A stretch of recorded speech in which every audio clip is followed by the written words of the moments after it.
So we have Elizabeth here, otherwise known as the Reading SLP. And this presentation today is called Unlocking Words, the Dyslexia and Word Recognition Connection. Here's our agenda for today. So we're going to go over some brief introductions and backgrounds. Then we're going to get into a discussion of word recognition. Then we'll talk about the difficulty associated with word recognition. She'll give us an overview of dyslexia and then the SLP's role in supporting dyslexia. And I know this is a highly requested topic. So Elizabeth, we are so grateful you're here today. Can you tell us a little bit about yourself? Of course. I'm so excited to be here. Thank you for having me. So I'm Elizabeth. I'm an SLP and I live in New York City. I'm also a literacy specialist. So I'm credentialed by the Academy of Wharton Gillingham and the International Dyslexia Association. And I'm also a doctoral student researching the role of speech pathologists in literacy. So yeah, I really like reading. Um, I have a private practice here where I support students who have both developmental language disorder and dyslexia. So I support both reading and speech in my practice and in my therapy sessions. And I'm an adjunct at two universities where I teach a reading course to pre-service SLPs. In my free time, which I don't have a lot of because I also have a 2-year-old daughter, I like to run, I like to hike, and of course, I like to read. I love reading thrillers that are my favorite.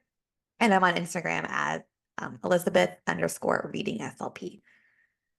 You are goals, honestly. You're doing it all. I couldn't believe when I was taking your course when you were giving the bio. I'm like, wow, like she is doing so much. Like it's just amazing. So thank you so much for being here today and taking the time. I'm so happy to be here. Well, this is what we have to do with every presentation. Both speakers have to give their bio and financial disclosures. So I'll go over mine again. My name is Vanita. I go by she, her. I have a passion for AAC and literacy. I've presented at local and national conferences like ASHA and co-authored the Lou Knows What to Do book series that was published by Boys Town Press.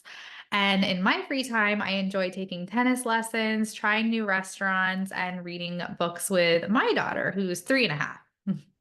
Maybe they can meet one day. I would love that. Can you share your financial disclosures? Sure. So I am the author of the Reading SLP course, and I am also receiving an honorarium for this presentation. Thank you. And I have ownership interest in Speechy Side Up LLC, Tassel Learning LLC, and I receive royalties from Boys Town Press. I'm also an affiliate for Simple Practice and Meaningful Speech, and I'm a member of ASHA. All right, by the end of this pod course, we hope that you'll be able to define word recognition, identify at least 2 reasons word recognition is so difficult for students and clients in general, and define 2 characteristics of dyslexia and describe 2 ways SLPs can treat dyslexia. All right, so let's dive right in. What is word recognition? Great. Word recognition is one part of reading. So, according to the simple view of reading proposed by Goff and Tumner in the 80s and still maintained today, reading is 2 processes: word recognition and linguistic comprehension. Word recognition is just what it sounds like. It's recognizing words. It's looking at letters on paper and knowing that these letters together make this word and those letters together make that word. To recognize words alone, of course, isn't reading. We also need to understand those words, and that's linguistic comprehension. When we recognize what a word is and know what it means, then we're reading. But word recognition is a bit more complex, right? So it consists of three strands, according to Scarborough's reading rope. The first is the foundational strand of phonological awareness. And as SLPs, we know phonological awareness is being able to hear inside a word, tap out sounds, segment into syllables. Phonological awareness is important for speech and language, but it's also really important for reading because it's that underlying skill to eventually recognizing words. Students who have phonological awareness are then able to apply that phonological awareness to decoding. They're able to take those sounds that they hear, those initial, medial, and final sounds, and match them to letters. So if we hear the sounds g, we can also match them to the letters R, U, G, and then decode that word rug. Eventually, we don't want to be sounding out words all the time. So if we think about ourselves as skilled adult readers, we're not sounding out words g, rug every time we see it together. We automatically recognize that word rug. And that's that final step of word recognition. Once we have gone through sounding out the words, decoding through a process called orthographic mapping, we eventually memorize and recognize words by sight. So word recognition begins with phonological awareness and ends with recognizing whole words by sight as a unit without having to sound them out. Any word can be a sight word. Any word that we have memorized is a sight word. But it's important to remember that word recognition is not a natural skill. So reading itself is not natural. We don't have any reading center in the brain. It is not biologic. It is not evolutionary. Reading is an invention, and I would argue it's one of the coolest human inventions ever. And so everyone is going to need some form of instruction in order to recognize words.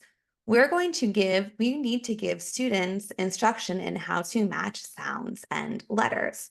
Now, some students are going to need minimal instruction. Maybe you show them the letter sounds once, they've got it, they've memorized, and they moved on. But most students are going to need more than that. And a lot of students are going to need a lot more than that. A lot of students need direct and explicit repeated instruction in letter sound correspondences in order to decode, in order to get to that place where a word, they're not sounding it out and they're recognizing it automatically. Some kids, that takes 1 or 2 times. Some kids, it takes 100 times. And guess what? Kids with speech and language impairments are almost always that kids where it takes 100 times of practice to automatically recognize a word.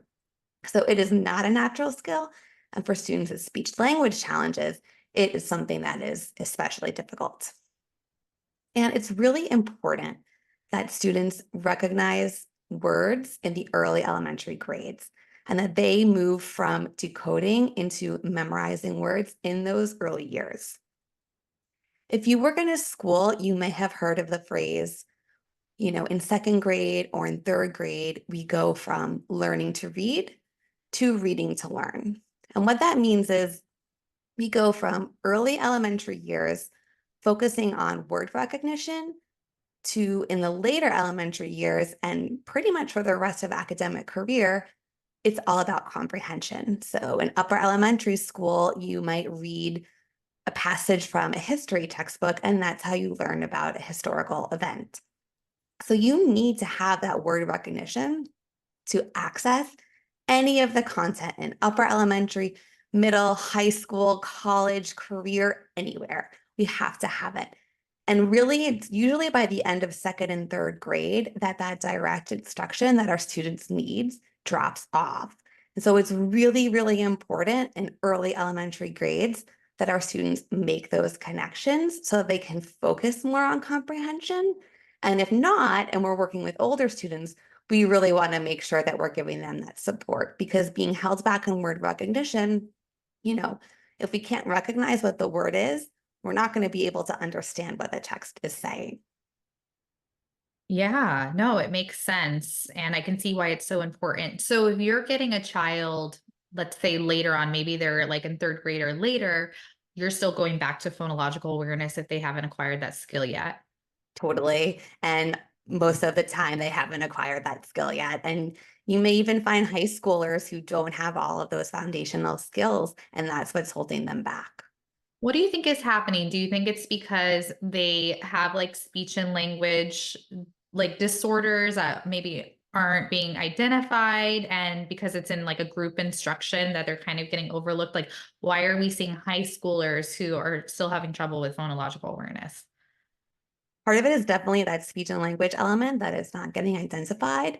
But I think as a whole, to kind of turn it to a bigger conversation, is that, reading is not natural and most students need a lot of direct and explicit instruction. And I mean by tier 1, in the classroom before they even get to the speech room. And I don't know that that's always happening. So you may be familiar with the science of reading movement. And that's kind of a national discussion that's been talking about, what's been going on in our classrooms. And right now in our classrooms, there have not been, and this is, across the US, very generally speaking, have not been enough of that direct and explicit instruction in letter sound correspondences. So actually, a lot of what's happening is that kids just aren't getting the instruction that they need.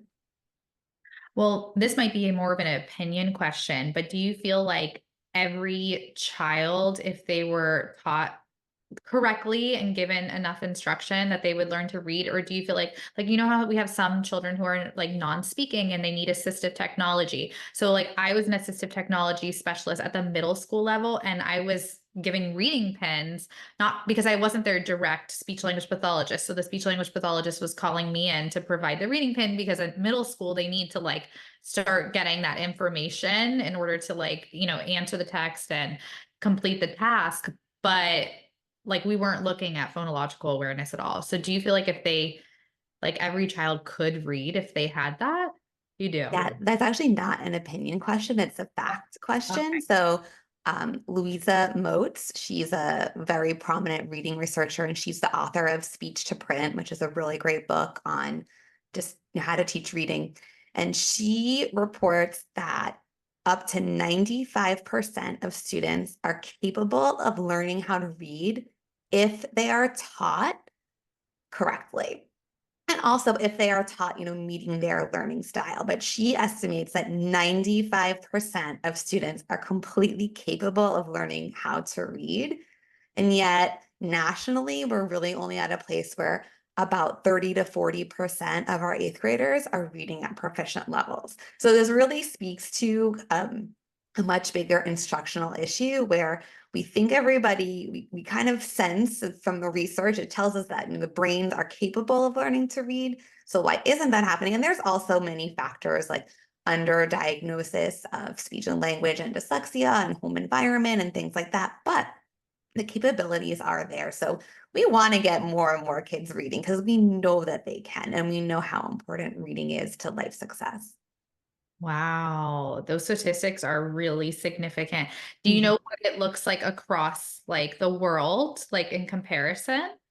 It's really hard to compare, but I will say that the United States is not ranked very high compared to how developed we are economically, in terms of how our students perform. So there's a national test called the PISA, PISA. And I'm not sure exactly what it stands for, but I'm sorry, it's an international test. It's administered every 4 years or so. And the US never does like that great. We're maybe like number 13, and don't quote me. It's something like that where, we're such an economically developed country. We're, like a leader of the free world, so to speak, and yet our academic outcomes are pretty poor compared to similar nations. And that really just points to some bigger challenges that we have going on in how reading is taught in this country. Wow. Yeah, thank you for sharing those statistics. All right, anything else you want to cover on this page before we move on? All I think I'm good. right. So we kind of touched on this a little bit, but why else is word recognition so difficult for students? So yeah, there's a lot of reasons.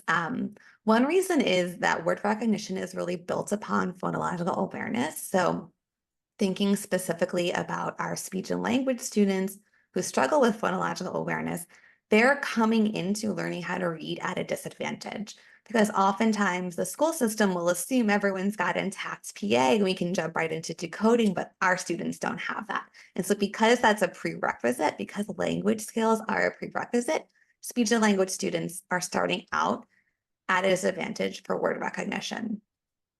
The other two reasons it's challenging is because of English itself. So English is an opaque system. We don't have a one-to-one sound letter correspondence. So yeah, phonological awareness. If I want to sound out the word made, great. Okay, my phonological awareness is intact, but that's not enough to know how to spell made because I can spell made MAID or MADE. There's two different ways, and that depends on the meaning, but that also points to we have, one phoneme represented by multiple graphemes, multiple sounds. So actually, the long letter A can be spelt 8 different ways. A-I, A-Y, A consonant E, E-I-G-H, like in the number 8. So it's even when we have intact phonological awareness, it's a really, really opaque system. And that's what I mean when I say kids need direct instruction. They really need someone to show them what the rules are. And that's not always happening. And that's why we have students who are really struggling how to read. Then on top of that is that our system is morphophonemic. So yeah, we've got the phonological awareness, but the phonemes and the letters don't match one to one. And then we throw in some wording in there too. So now we can think about something like a past tense ed, but that is one morpheme that actually is said 3 different ways. So now we've got one spelling, but 3 different sounds. It could be id or t, depending on the word it's attached to. So it just becomes really, really complex when we've got, it's built on phonological awareness, but then the phonological to letter correspondence isn't one-to-one. And then we're throwing in morphemes. There's just a lot of rules kids need to know. And they can know them if we teach to them, but we need to be the ones, and the teachers and the system as a whole, we need to be teaching these rules to our students to ensure their success, because many of them, especially speech language kids, can't just guess and figure out what spelling or what rule goes where. Yeah, no, those all make a lot of sense. Do you know if there's any research that looks at children, like let's say in preschool, and one subset just learns letter sounds and maybe like the letter names, but not as much of a focus is on like both concurrently versus like maybe another group that learns like more of the letter names? Because I'm just looking at like the preschools in our area and like my daughter and her friends, and it seems like they focus a lot on the letter names. Like they touch on the letter sounds a little bit, but I feel like it's a big missed opportunity Yeah. that like we're just in one small area, like looking at across the country, like our teachers spending too much time on letter names and not enough time on the letter sounds. Yes, I think definitely it's not enough time on letter sounds. And I think even when we do talk about letter sounds, we don't go far enough, or we're kind of inconsistent. So, sometimes we'll see like, G is for giraffe. Yeah. Well, G makes 2 sounds, g and j. And so in the word giraffe, it's saying j, but in the word go, it's saying g. And so we don't go far enough. We may teach one rule and not the other. And again, that's because English is so opaque, and it's really why it's important that educators have the knowledge of this, because sometimes we're kind of maybe not teaching it the best way without even realizing it. So we need to teach letter names and sounds, and we need to go further and teach the rules for the sounds because it's opaque and it's not one-to-one. Even a consonant like G is going to have multiple sounds, or the letter C, multiple sounds, right? It can make a k or a s. There are rules as to when it says what. We just need to show our kids what those rules are. Yeah.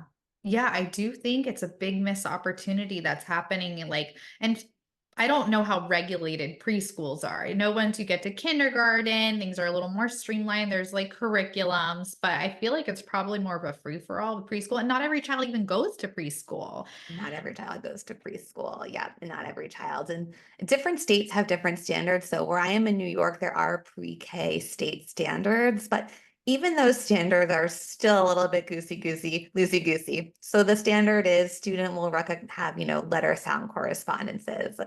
Sure, but we need to go more, right? Like G Yeah. makes 2 different sounds, so it's not enough to know just the sounds, but when does it make those sounds and why? It needs to go further. So even the standards that we're working with may not be enough. Yeah. And it's like there are how many letter sounds are there total? Because I was gonna say 26, but that's letter names. How many letter Yeah. sounds? So there's 26 letters and there's 44 to 46 phonemes depending on dialect. They're not taking data on all those phonemes. No, We know they're not taking data on those phonemes. no, no. This is really broken.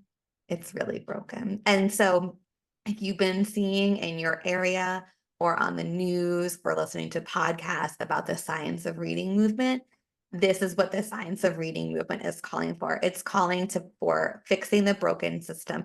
And there are many factors that are contributing to the broken system, but A big one is just that we're not teaching educators how to teach these rules. Like, we're not teaching educators the rules themselves to then go off and teach. And so we're all kind of working with a lack of knowledge.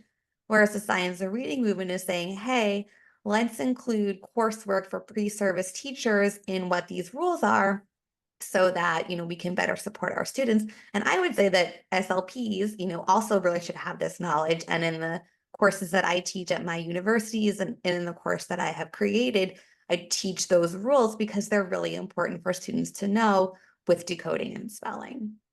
Right. Wow. This is so informative. Thank you so much, Elizabeth.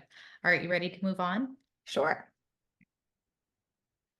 So let's dive into the topic of dyslexia. I've got to tell you, this is the number one question and topic that people request. So thank you for taking this one on. Sure. So dyslexia. Dyslexia is difficulty with word recognition, with accurate and fluent word recognition. And I feel like I should pause here and say that not every student who struggles with word recognition has dyslexia. We just spent a lot of time talking about a big reason why students struggle with word recognition is because of the type of instruction that they're getting. They're not being taught all the rules and therefore they're not able to sound out all the words. Those students do not have dyslexia. Those students have something that's kind of jokingly called like dystechia. They haven't been taught the rules. So it's Um, important to know that not every student who struggles with word recognition has dyslexia. There are many students, like I said, we have 95% of students who can learn if they get instruction, but 40% who actually are. A huge chunk of that are students who just haven't gotten the right type of instruction. But students with dyslexia do have that difficulty with word recognition, and that's coming from a neurobiological place. So, like I said before, reading isn't natural.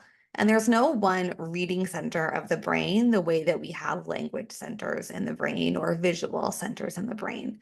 Instead, reading actually draws upon language, visual, and processing centers of our brain. When we look at functional MRIs of readers and we see, different areas of the brain are activated with readers, students with dyslexia have underactivation in some centers and overactivation in other centers. And so even though there is no one reading center in the brain, all of the pieces that need to work together in our brain to help us read don't quite happen for students with dyslexia. So there's a neurobiological underpinning, and it is even something that could be detected back in utero, what that neurobiological makeup is like. So it manifests itself as poor spelling and decoding. And interestingly, students with dyslexia is the result of a phonological deficit. So they have difficulty with word reading because of that first piece of word reading being phonological awareness. It's actually a phonological challenge that's getting in their way, preventing them from hearing the sounds, then matching the letters and sounds and sounding them out. So dyslexia is actually then a language-based disorder because it's a phonological deficit. Um, it's a specific learning disability. So dyslexia is difficulty with accurate and fluent word recognition, not related to any other cause. So it's not related to ASD. It's not related to like a Down syndrome. It's its own profile. so can you provide some clarity here? And you might do this on the next slide, so forgive me, but is it a medical diagnosis or is it a language disorder? It is a learning disability. Okay. So it's not quite a medical diagnosis and it's not quite well, it is a language disorder and it's a little bit of both, I guess you could say. Um, it is a phonological based deficit. So children with dyslexia will have phonological processing difficulties. So that definitely becomes a speech and language disorder. But they'll also have a specific learning disability, which is a DSM classification. Um, Not in terms of like, insurance and providers recognizing the medical diagnosis, that gets a little bit more complicated. So the reason I'm asking is because we did get a question from a potential like attendee about this because we did a pre-survey before the event, and I guess in her district, they are saying it's a medical diagnosis. So there's no like supports that they can provide in the school. But I feel like that district clearly doesn't understand because in our district down here where I worked, like it was a huge deal and it was definitely addressed, but that's because the director had personal interest. Her son had dyslexia. So yeah. Yeah, I mean, it's a medical, it's a learning disability. So it needs to be addressed in the school. Absolutely. I mean, I understand they're saying medical, we don't, give out, prescription medication or something, but, the treatment for dyslexia is structured literacy intervention to be provided by an education professional. So absolutely, the school should. And actually, I would encourage that participant or anybody to actually check in with your state special education law because many states actually have dyslexia specific laws. But even if they don't, there are laws about, special education laws on how districts must respond in the presence of an identified learning disability. And the school cannot refuse to address that. They legally must support the needs of their students. So I would encourage them to check some of their state regulations because that sounds really, really off base. Right. And even the speech language pathologist could perform an assessment and do a diagnosis for dyslexia. And then it would also like fall under their realm, right? Totally. I mean, we definitely can. I always say dyslexia is like one of those things like, apraxia or ASD where we absolutely can diagnose it, but I always recommend doing the diagnosis when you really feel like you are confident in specializing. So, I do not do a lot of social skills work. I wouldn't feel confident in making that type of a diagnosis, but I specialize in dyslexia, so I would feel comfortable making that type of a diagnosis. So we can diagnose dyslexia, but I would always recommend, really understanding dyslexia is extremely complex. So really making sure you have an understanding of the complexity before making that label. But dyslexia is the result of a phonological deficit. So no matter what, your students with dyslexia are going to have difficulty with phonological processing. And at the bare minimum, you can identify, diagnose, and treat that. Phonological processing. Yeah. Okay. Yeah, I think that like this is reminding me a lot of when we did Apraxia Connect and we were talked a lot about like differential diagnosis between apraxia and like motor speech, and speech disorders or Right. like phonological processing disorders. And they gave a lot of great tips about like, even if you're suspecting apraxia, this is like how you would treat it. So are we going to touch on that today a little bit? Like if you're suspecting dyslexia, this is how you would treat. I can answer that question for you. Perfect. Yeah. Thank you. Yeah, I would, if you're suspecting dyslexia, I would definitely recommend, of course, talking with the teacher and talking with the parent, letting them know their concerns and, having those conversations. The sooner students get identified, the sooner that they can get support. The best treatment for students with dyslexia is multisensory structured literacy. So multisensory, because the phonological processing is difficult, you'll want to activate other senses to help them. So moving and seeing and saying will be really important because sometimes the hearing and the processing is challenging. So multisensory. Structured literacy means that rules are presented in a structured way. So if you teach short A one day and short I one day, the next day you're probably going to teach short O. You're not going to jump to a vowel team. So structured means building upon and building upon and building upon and never really asking the student anything you haven't taught. So if I've taught short A, short I, and short O, I'm not going to test them on reading vowel teams because I haven't taught them that yet. So it needs to be really specific and really structured. And this is what I mean by feeling really confident in teaching dyslexia. I would recommend, if you're interested in supporting dyslexia, to take a structured literacy training or an Orton Gillingham training to understand exactly how to give that type of support. Thank you. I think that's a great suggestion. Amazing. Okay, so let's talk about what dyslexia is not. This is my favorite thing to talk about I because there are bet. so many rumors and I always get so many questions, which I'm definitely happy to answer. But dyslexia is not a visual disorder. So we see in social media, we see on TV, dyslexia is B's and D's being reversed. And that's just not what it is. Yeah, students with dyslexia will probably reverse their letters because they don't have that one-to-one letter sound correspondence. They haven't memorized the letters all together, the words as a unit. So it may look like a visual challenge. It may look like they're reading things backwards, but it's because they haven't, formalized that automatic sight recognition of words. But it has nothing to do with vision whatsoever. It is a phonological disorder. The challenges are in, phonological processing in the brain. It has nothing to do with vision. So colored overlays, vision therapy is not recommended. The American Academy of Optometrists has put out a statement like, we do not support dyslexia with vision therapy because dyslexia is not a visual disorder. Like, everyone is very clear, and yet this rumor still persists. So it is not a visual disorder. Do not do vision therapy. Do not do colored overlays, anything like that. There's just no evidence behind it. Dyslexia is also not related to intelligence. It is a specific learning disability. And specific means it's just in this one piece. It's just this phonological processing that's having students struggle with word recognition and decoding, but it's not related to intelligence whatsoever. And in fact, many students with dyslexia fit that 2E twice exceptional profile where they have dyslexia and they have a really high IQ. You can have dyslexia and an average or low IQ as well, but it has nothing, the two are not related. So dyslexia is not related to intelligence. It does not mean you're dumb or you're stupid or you're incapable. It's just a specific learning disability in phonological processing. Dyslexia is also not a comprehension difficulty. Students with dyslexia struggle only with word recognition. They only struggle with decoding.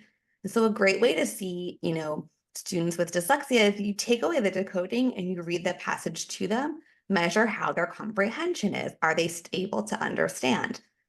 Students with dyslexia sometimes seem like they can't understand what they're reading, but that's actually because they're not able to recognize the words. So they can't understand it because they don't know what the words are, not because of their underlying language. Dyslexia is also not English specific. It exists in every single language. So we talked before about, English is morphophonemic and it's really opaque. And so that makes learning to read really difficult. But even in, transparent languages like Spanish or Italian, where the phonemes and the letters are one-to-one, dyslexia still exists. So it's not because English is really difficult or it's not English specific. English makes it more difficult because there's just more rules, but dyslexia exists. And it even exists in languages where they're not alphabetic, but they use picture systems. So dyslexia exists everywhere because it's neurobiological. And it's nobody's fault. Nobody gets dyslexia because they weren't read to enough at home, or they didn't do their homework and now they have dyslexia. Like I said, it's neurobiological. We can see in utero the characteristics of dyslexia. It's a brain-based difference. It's there. It's nobody's fault. Nothing causes it. It's just part of your brain makeup. So what is the earliest that you can diagnose dyslexia or you've diagnosed dyslexia? So the earliest you could really diagnose dyslexia is kind of when the students have started to learn how to read, but you can identify the hallmarks of dyslexia really at any point. And they've done studies with, 2-year-old, 3-year-olds on identifying the, characteristics with phonemic processing, weak phonemic processing. Students with dyslexia also have difficulty with things like rapid automatic naming. They have challenges in working memory. So when we assess those things in students, even before they're in school, 2, 3, 4 years old, we can kind of predict that they're going to end up with dyslexia. So very, very early you can identify, even before the child really learns how to read.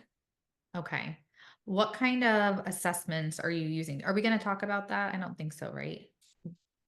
Okay. Do you mind mentioning that? Sure. So because dyslexia, like I mentioned, so it's a phonological disorder, but it's not just phonological processing that students with dyslexia are challenged with. It's a bit more of a complex profile. The main challenge is phonological processing alongside weaknesses in working memory and rapid naming. So you need to be testing all of those areas to make those diagnoses. And then some practitioners recommend kind of like a differential diagnosis with intelligence. So, seeing that phonological processing and working memory are really weak and related in relation to other cognitive areas because it's not related to intelligence, and you use that discrepancy model to make the diagnosis. Some practitioners do that. And so that's what I mean by you want to be really kind of trained and confident if you're going to want to be making that dyslexia diagnosis. In my area in New York, it's mostly psychologists who actually make the diagnosis. That's just kind of the practice in my area. So I don't do dyslexia testing myself, but I have relationships with a psychologist who will recommend me as one of the support providers when they make that diagnosis just to their clients. I forgot that that tends to happen, that the psychologists like typically make the diagnosis. I feel like that's where the medical diagnosis comes into play, like the confusion there. Yeah. And yeah, that makes sense. But usually the recommendation is, often because speech and language often goes hand in hand. So speech and language support and, structured literacy support. So even though it's maybe a psychologist, usually an educational psychologist, even a school district can make the diagnosis. So even if it's a psychologist who's making the diagnosis, the recommendations are for the school to implement a structured literacy or Orton-Gillingham intervention. So I would be surprised that the school wouldn't do anything because the recommendations are almost always, yes, we've identified this and now the school needs to support it. Yeah. Maybe I don't know what type of I believe that that attendee said district. And if anybody is like watching this and there's something similar happening in your district, please drop it in the chat so we can have a better understanding and maybe Elizabeth can answer that. But or like during the panel discussion, I'd be Definitely. yeah. But like, do you feel like most psychologists are doing a good job with diagnosis, or do you see some overdiagnosis just because there are like it is so language involved? I see overdiagnosis and I see underdiagnosis. I see both because it's really it's complex. So you're looking at phonological processing, you're looking at working memory, you're looking at rapid naming, and you're comparing it to you're comparing it to other areas. So it's weaknesses in those areas unrelated to other weaknesses. So um, I think it's pretty complicated to diagnose. So I think it can be easy to overdiagnose because it's like really complex and the student's struggling with reading. So sure, okay, the difference is there. Um, but also can be really easy to underdiagnose because you really have to know what to even be looking for. It's dyslexia, there's not one dyslexia test that a psychologist gives. And if you get this score, you don't have dyslexia. And if you get this score, you do have dyslexia. Dyslexia is usually diagnosed using like an intelligence test and then looking at certain subtests and seeing how subtest scores compare. So on the working memory subtest, the phonological processing subtest, you do weak, but in the other subtests, you do really strong. You can still get an overall score on the test as high, but because you have those weaknesses in certain areas, that's a dyslexic profile. So it's really, really hard to identify dyslexia. It's not like a one test, okay, you have it or you don't, but it's looking within tests to like subtest score discrepancies. Okay. Let's break this down a little bit more because I know some people are like myself, very black and white. So if you're suspecting dyslexia, you would go with a multisensory structured literacy approach and then possibly refer out for assessment. And depending on like in your district, if you have a specialist who does the assessment, maybe that's who. If you're in private practice, like possibly another SLP who specializes in it, or educational psychologist who specializes in it. Would that be correct? Correct, Okay. absolutely. You I, got yeah, it. I think that'll clear some confusion for people, but it also gives them something to start doing right now. Absolutely. Awesome. Okay. And then do you recommend some structured literacy, multisensory structured literacy programs that people can learn more about? Totally. So Orton Gillingham interventions are known to be really great for students with dyslexia. Those are programs like Orton Gillingham Academy, Letters, IMSE. Any of those trainings are really great. I've created a training. It's much shorter, it's much briefer, but it's a nice introduction. So if you are thinking about dipping your toes into multisensory structured literacy or thinking about learning more about how to support dyslexia, the course I created is a way to kind of get started with that because the deep trainings, to really understand how to provide this support, most of the courses are 30 to 60 hours and they kind of take place like over a school year. And so I like to offer something to see if it's something you're really interested in before making such a huge commitment. But that is also for me to say, like, I really believe in those types of trainings. They're really powerful. And if you're thinking about just going for one, I say do it because you won't regret it. But I know that it's a really big commitment. Yeah, I've taken yours and it was 3 hours. I did it in 2 days. Mhm. I do highly recommend it. Thank you. Especially like having it come from a speech language pathologist. Thank you. Yeah. All right, let's move on. So let's talk about the role of the SLP in, I guess, supporting dyslexia. Sure. So, children with speech sound disorders are at an increased risk for dyslexia, and children with oral language delays are at an increased risk for dyslexia. So, speech sound disorders, developmental language impairment, and dyslexia are three separate diagnoses with their own separate neurocognitive linguistic profiles. But those profiles have a lot of overlap, especially dyslexia and developmental language disorder. So they are separate disorders, but they have a lot of distinctly similar characteristics. More than 50% of students with developmental language disorder will also have dyslexia. There is a really overlap because those characteristics are so similar. Many students will have both. So dyslexia really just falls into our speech and language worlds because many of our students have dyslexia. Dyslexia is also a spectrum disability. So dyslexia could be very, very mild, or it could be very, very severe. And so you may be thinking, how can half of my kids on my caseload have dyslexia? Well, they may have a really mild form. And if they're struggling a little bit with reading, it may be because they have a mild undetected form of dyslexia. Our students with speech sound disorders, same thing, are at an increased risk for dyslexia. And this is not students who at age 2, maybe say they're R or they're TH or they have a little lisp, but they're S. So students with speech sound disorders who are at that risk are students who are school age and are still pretty unintelligible. They have those persistent speech sound challenges that take a long time to remediate. And so those are the students who are really at that increased risk for dyslexia because, of course, dyslexia is a phonological based disorder. Students with speech sound disorders are struggling with their sound system. They're already having difficulty matching, hearing those sounds, isolating those sounds, producing those sounds, let alone matching them with letters. And in fact, the International Dyslexia Association actually lists speech sound disordered and delayed talking as risk factors for dyslexia on their website, on their end. So when they're talking to parents, if you think your child has dyslexia, do they have speech and language challenges? Yes, that makes it all the more likely that they're going to also have dyslexia. Can we pause here for a second? I have a couple of questions. Sure.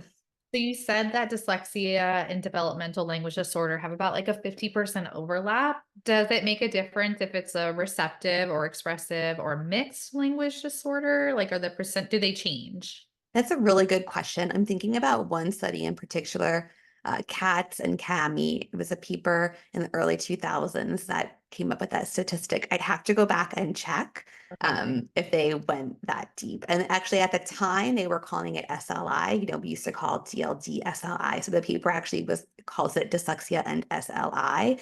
So I don't know if they went that deep. I would have to check. Okay. Yeah, because I think like in your course, I remember you talking about that like reading and writing involve different language centers in the brain. So I'm wondering if like the developmental disorder is primarily in one area or the other, if that makes the overlap higher. A really good research question. You should join my doctoral program and we should find the answer together. Yeah. We could talk more about that, but that's really interesting. Okay. And then the other question I had was what other like concurrent speech and language disorders or like motor speech disorders do you see a higher incidence of dyslexia, like apraxia, stuttering, either of those? Not as much with stuttering, but definitely apraxia. I would say like very high risk with apraxia and dyslexia. Okay. All right. Thank you for touching on those a little bit. So our role in supporting dyslexia, we can of course directly support dyslexia, but it requires an extra level of training. We need to have training in what dyslexia is and how to teach it. So, like I was saying before, the multisensory structured literacy interventions such as Orton Gillingham, that's what students with dyslexia really benefit from. As SLPs, we can go out and get that training. But I didn't list that here as our role because that requires an extra step of both time and money on our end. So just today, right now, without having done any of those trainings, we can still support dyslexia. Firstly, by preventing and reducing risk. So students with SSDs and DLD have that increased risk for dyslexia because they're having trouble with phonological processing. Well, we are the phonological processing experts. And so when we're working with our students, we can either prevent or reduce the impact of dyslexia by strengthening phonological systems. So any phonological awareness work that we're doing with our students is going to support them in reading. So we're really actually important in preventing and reducing the impacts of dyslexia just by the phonological awareness work that we do.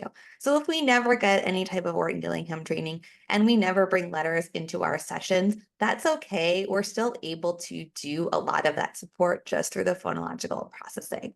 So I don't want people to feel like they need to run out and take all these more courses and do all of these things because there's stuff that we're doing right now that actually is supporting our students.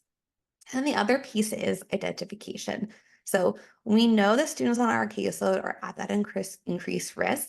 And now we know that more than half of students on our caseload probably do have dyslexia in some form. We can be that first line to identify, like we were saying, to talk to the teacher, to talk to the psychologist, bring it up, talk with the parents, share your concerns. Oftentimes, as SLPs, we kind of are the people who know our students best. If we're in a school, we know them best in the school building because we've been working with them one-to-one and maybe over many years. When I was in the schools, I was in a pre-K through 5 school, and we didn't do a lot of reading work until first grade. But by first grade, I had been working with a student already for 2.5 years. So as the reading challenges started to emerge, I was that person that was like, yeah, I know. And they've had persistent speech sound disorders and they were a late talker and their vocabulary is still really low. They're struggling with phonological awareness. I've known them for a long time. I work with them one-to-one, multiple times per week, and they're starting to struggle with reading. I'm going to be the one to say something and kind of get the wheels going, get them identified sooner so they can start getting that support sooner. That's also a really cool and powerful role we can have. Even if we aren't directly treating dyslexia, we can be the one to kind of get that piece in motion instead of waiting for them to fail. That makes sense. So, can you quote unquote fix dyslexia? No. So dyslexia is a neurobiological profile and it will always exist. But what you can do is provide multisensory instruction, really specific and individualized. It's like reading therapy. Think about speech therapy. It's just like reading therapy. And you can give students strategies, meet them in their type of learning style, repeated exposures, lots of multisensory work, moving really slow if the student, I introduced short A today, maybe tomorrow we're practicing short A, and maybe next week we're still doing short A because they take a lot of time. If we work with them, like I said, 95% of students are capable of learning how to read if we match their instructions. So dyslexia cannot be cured. It will never go away. It will always be your biologic profile, but you can learn to read with the right form of intervention. Okay. Like with, let's say, stuttering or childhood apraxia of speech, it ebbs and flows. I don't even know if that's the best for like lack of a better term, but it's never like fixed. And sometimes it comes back or is more like prominent. And a lot of the therapy is focusing on like building a confident like identity and helping them feel comfortable and just have the strategies when they need them. Do you notice the same type of thing happening with dyslexia, or like once they've acquired the phonological awareness, then it kind of stays like flat? Does that make sense? It does make sense. The challenge with dyslexia is that the reading levels always continue to get more complex. So as students learn to read and you teach them these rules, great, they've got short A, but the class has moved on to short I. And so there's just like this continual level of catch up that we're always playing with our students. The other challenge is that dyslexia, like I said, it's related to working memory. Um, Dyslexia is related to speech and language. It's also related to attention. So students with dyslexia also just they usually have complicated learning profiles in general. So they're behind in reading. They may be missing information in the class. They may have struggles with executive functioning. So there is so much going on with many students with dyslexia that it's very hard to it's possible, but it takes a lot of support to kind of reach that place where, yeah, we're at grade level. And then even when you do, next year the grade level shifts up and you kind of have to continually move on with that student. Then high school presents new challenges. I've worked with students in college. College presents so many challenges. There was really no structure in college. You're totally on your own. And so even though you can learn the strategies, the expectations continue throughout life to get more difficult. And so you're constantly having to learn how to meet those new expectations. And so many students with dyslexia do need lifetime support. Not to say they're not capable, they totally are. But what you have to do in high school is different than what you have to do in college. And maybe you make it and you graduate, but then, whew, okay, freshman year of college, I need more support, to help me with this. So it is something that you will always need support with. So like with AAC and speech, it's a supplemental for when a client needs it. Are you like pro reading pens then, to like almost like as reading glasses? It's like having glasses to help a child like read. It's just like to augment like what is difficult for them. Are you like pro reading pens so that they can at least get the information from the text, but then you're also working on dyslexia treatment as well? Absolutely 100%. And it's been the technology like boom in the past few years, like incredible now. It used to be like students with dyslexia. Okay, well, we're going to get them a book on tape. Oh, we have to go check the local library. They don't have it. We have to order it. It's a cassette. Now you're the one kid with the cassette player. Yeah. Right? Like now every book is on Audible and you can pop in your AirPods, and suddenly this accommodation that you were like the kid with the headphones, now like you're the cool kid with the AirPods in school. Like that gets to do with True. that. Yeah. I'm a huge supporter of assistive technology, advocate for assistive technology for kids with dyslexia. I love using Kindle with the e-reading feature. So students, I like to have them follow along with their eyes, but hear someone read it to them. This way, because their comprehension is really strong, they can keep up with the learning in that sense. And that just takes away a huge, huge barrier for a lot of their learning. Okay. All right. Thanks for sharing that. Um, okay, so the other question that I have is, let's say you have a child who like they have concurrent challenges, right? They have like speech sound disorder or delay, and you're suspecting dyslexia. Like, what sounds are you working on? Are you working on the sounds for the speech sound disorder? Are you working on the sounds based on like the multisensory structured literacy program? I know this is like a complex question. So if you're not trained in any multisensory program, the speech sound disorder work is going to be enough because that the speech sound disorder is holding them back in reading. So working on the speech sound disorder is going to support their reading. And that's true for students with dyslexia or without dyslexia. Students with SSDs tend to have a harder time acquiring literacy. So supporting their SSDs is going to improve their speech, but also improve their later reading. So stick with that. If you're also bringing in a program on Orton Gillingham intervention into your sessions, you can start to think about marrying the two and finding places where the rules that you're teaching in Orton Gillingham also match with, the speech sound. So we talked before about, G says G and J. J might be a sound your student is struggling with, so that's a time to do both. But that's a lot to juggle and a lot of balancing. So I would say you can, but probably easiest to just keep them both separate. And then when that overlap naturally happens, finding those places. And as SLPs, we're so great at finding that anyway. We're great at building in trials to pretty much any activity that we do. That's totally true.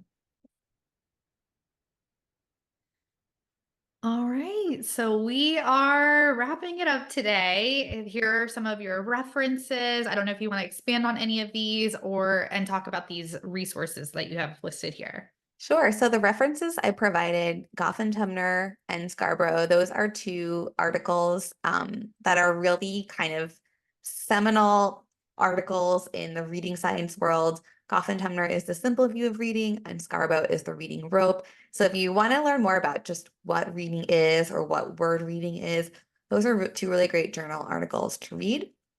The Marianne Wolffoot, Prouse and the Squid is another just kind of great story about our reading brain. It's a really long book, but I cited it here, so I wanted to make sure I included it.